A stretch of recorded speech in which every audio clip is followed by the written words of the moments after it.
Hey guys, it's Alex Birdson, the Manic Scholar, back again with another video about Osho, who is also known as Bhagwan Sri Rajneesh. This time I'm doing his human design chart. I already did his Michael teachings and his Vedic astrology, so you can check out those two videos on my channel if you want to learn more about uh, Osho through different systems. If you don't know who Osho is, he was a spiritual teacher, a guru, a mystic, and he set up his own commune in Oregon for a while, and he died back in 1990. But he had his own way of going about things. He was very controversial. He didn't care about going against what other people thought. He had his own way of going about things, and we'll see some of the significations here in his human design. So if you don't know what human design is about, it's basically a map of your aura. It's based on your birth information, your birth date, time, and place, just like astrology.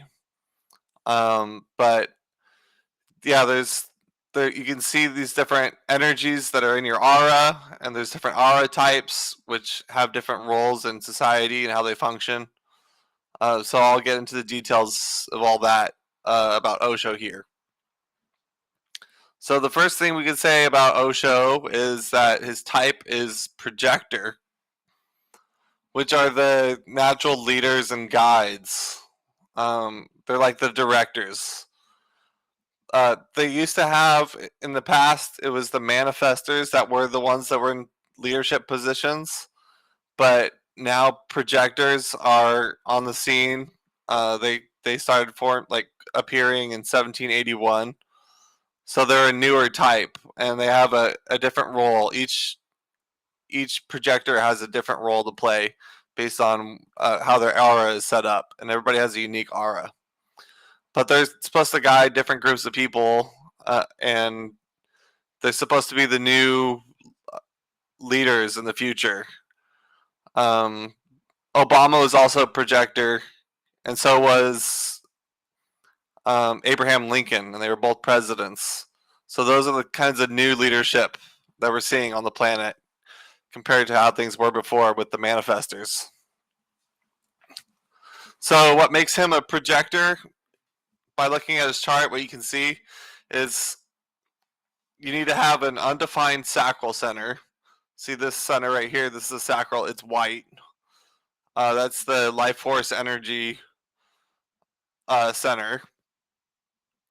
So that basically means that he picks up energy from other people, sacral energy, life force energy, and uses it. Um, and the also for a projector, you have to have no connection to the throat from a motor. And a motor is either the ego willpower center, heart center, emotional solar plexus, the sacral, or the root. And he does have a defined throat, but it's not connected to a motor. You can say it's only connected to the mind center here, the ajna center. So that's why he's a projector. And projectors have unique auras. They're designed to plug in deeply to other people and feel their energies, get to the core of them because they're supposed to help guide. So they're really good at helping identify who the other is and can support them successfully. So it's pretty cool to see that he's a projector. Um, so now we'll talk about his profile. And in the human design system and the gene keys, there's these lines, the different profiles that you can have is a combination of 2 lines, and there's 6 lines in total. But his is the 2-4 profile, which is the Hermit-opportunist. So the Hermit is the line 2, and Opportunist is line 4. And the Hermit represents someone who keeps themselves in their own space, but they have innate natural talent that they built up from past lives, possibly. So they're just naturally skilled and talented in certain areas, and they're working on their craft on their own time, but they have a lot of talent, and they're called out by people to to use their talents in whatever way they can. That's kind of the role of the hermit profile line. And then the opportunist, the line 4, is about really being connected to communities and friends, but yeah, larger communities, and being in some kind of leadership position or someone who really supports the community that you're a part of, has a strong role in the community. And you can see how that makes sense for him because he set up a whole commune, which is exactly that, a community. So that was a really big theme of his life too, with the opportunist line. So he's got this innate natural talent, and he's got this leadership in a community kind of setting thing going on with his profile.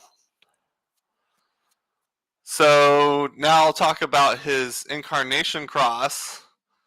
The incarnation cross is the 4 main gates in your profile. They're also known as gene keys.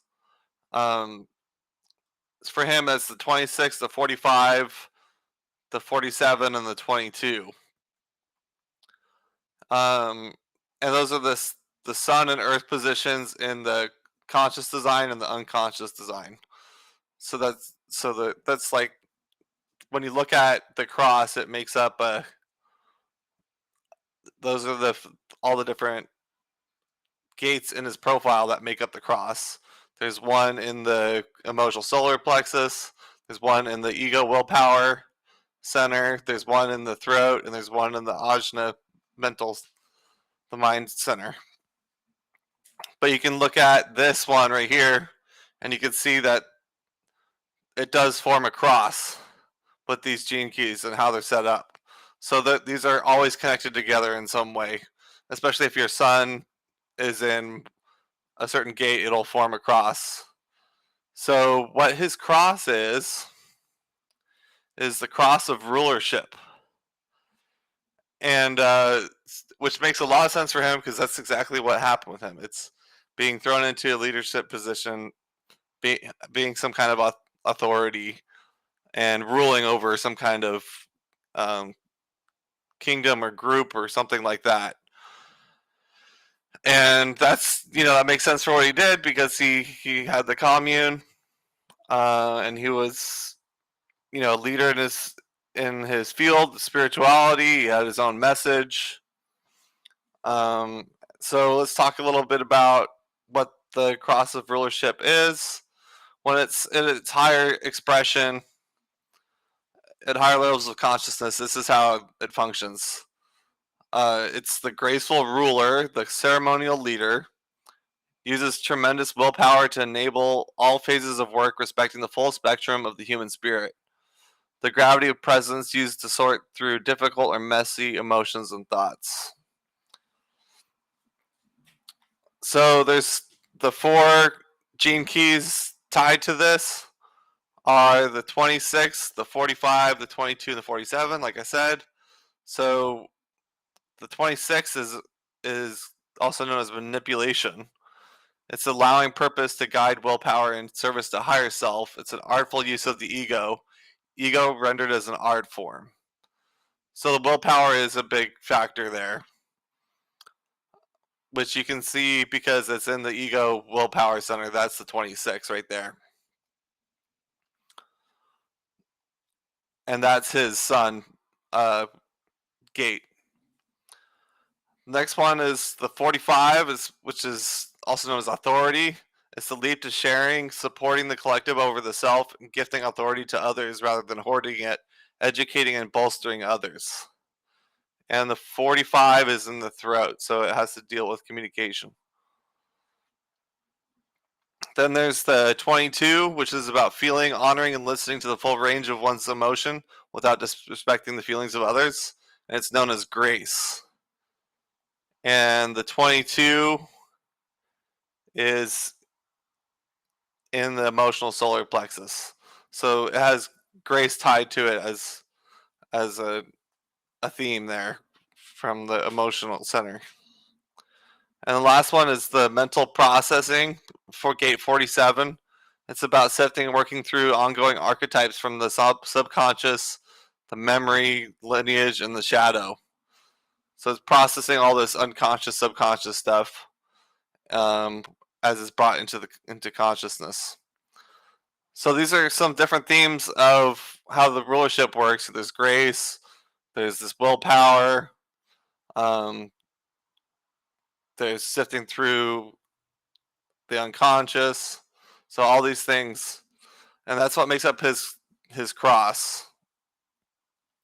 And so rulership, it really does fit for him. So let's switch back to the regular view here. So that's his cross. Now I'll talk a little bit about each of his channels that he has. He's got the 2551, which is connecting the heart center, willpower, ego center, to the self center, the G center. And so it has this natural willpower tied to it, but it also has a uniquely, it's very unique to him because the self center is always about self love and direction, their own self direction. So he's going in his own direction with things, but he has this willpower behind him, and that's kind of what this channel connection means. So he's going to express like a fierce warrior spirit. He's not afraid to jump into the unknown and expand his horizons, stretch his limits, and experience breakthroughs that'll bring him to the next level. Has a lot of courage and resilience, and it's related to the mystical process of initiation, where we express our uniqueness, unhindered and unconditioned. It's all about individual destiny with this connection here. So then another channel we can look at is the 1057, which connects the self center to the spleen center. So this basically connects self-love and direction and his unique self-expression to his instincts. So how this works is, as long as he's guided by his intuition, he's going to basically find his own perfect way of living, true to himself, as himself. It's very self-centered and self-absorbed, so he's basically, doing his own thing, but it catches a lot of attention. It impacts a lot of people around him just by the way he is, but he's deeply led by his intuition because he's connected to this instinct, intuition center. So that's a big part of how things work for him, is following his intuition. Another channel we can look at is the 1858, which connects the spleen center to the root center. And this is about improving things and conditions that aren't perfect, that need to be corrected. He's going to have a deep joy for life and vitality, insatiability for the good things in life, but when he sees things that are incorrect or that need to be fixed, he's not going to hesitate to work towards that and improve things, so that they're better than they were. So that's another theme that played out with him, just how he went about things. He didn't care about being rebellious and changing how people saw things. So that's an interesting thing to note too. And the last channel we can see in his chart is the 1762 channel of acceptance. It's about having an eye for detail, but also being able to back up your opinions with facts in the detail. So he'll be very detail oriented, very logical, but he'll be able to take that information and understand the patterns and how it all fits together structurally, and he can communicate about that. So yeah, it's the mind center connected to the throat, so he can express about the kind of mental formulations he's experiencing. So he's got his own way of thinking that he has built in, And so the logical ability is going to be really strong there with that channel. So that's all the channels there. Another interesting thing we can say about this is that he has 3 of the 4 gates in the ego willpower center, in the heart center. So yeah, ego and willpower and the material world, it deals with the material world too. So like wealth, self-worth also. Those are going to be really strong for him. He's going to have strong self-worth. He's going to have strong willpower and a strong ego and be able to be successful in the material world with 3 of those gates defined. So that's pretty cool to see. So you see, overall, he's a very unique individual, very intuitive. With the spleen center connection that he's got, he doesn't care about changing things from the way that they are. He wants to improve things, but he has his own unique way of approaching things. His own direction, which is connected to his intuition and his willpower. So people were really, inspired by him as an individual and the way that he expressed himself and the way he talked about things, the way he saw things, and that the way he saw things you can see from this connection here from the mind to the throat in the 1762. And yeah, so he was a projector, like I was saying earlier, which is the natural directors, guides, the new leaders for the world. He was the Hermit-opportunist, so he had lots of innate talent, but he also was connected to communities. And then they had the cross of rulership, which was being in some kind of rulership position, leadership position, um, over his own, kingdom or whatever it is. So all that stuff really fits for him. It makes a lot of sense. So yeah, it's an interesting chart to see. But that's about it for this video. I did 2 other videos, like I said earlier, on Osho through Michael Teachings. And Michael Teachings, he's an old sage in discrimination and in astrology and Vedic astrology. He's a Taurus rising, moon in Sagittarius, and sun in Scorpio. And he had a bunch of planets in his 8th house, which is pretty crazy. He had like 5 planets in the 8th house. So the occult ability, psychic stuff, intuition, all those things are going to be really strong. So yeah, if you want to see, all those things together, you can watch my 3 videos on Osho and get a good picture of how it all fits together.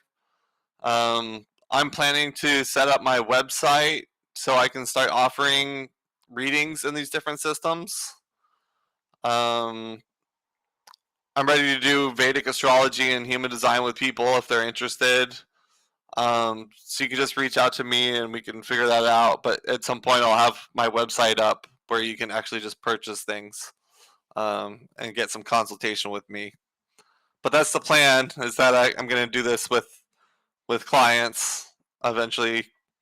It's really cool to put these 3 systems, Michael Teachings, Vedic astrology, and human design, Gene Keys, all together and see the full picture, because they all talk about different aspects of things, but there is some overlap in some of the themes that you can see. So yeah, it's really cool. So yeah, go check out those other videos, and I have some other celebrities that I did before if you haven't seen those already. So, and I'm gonna have more each week.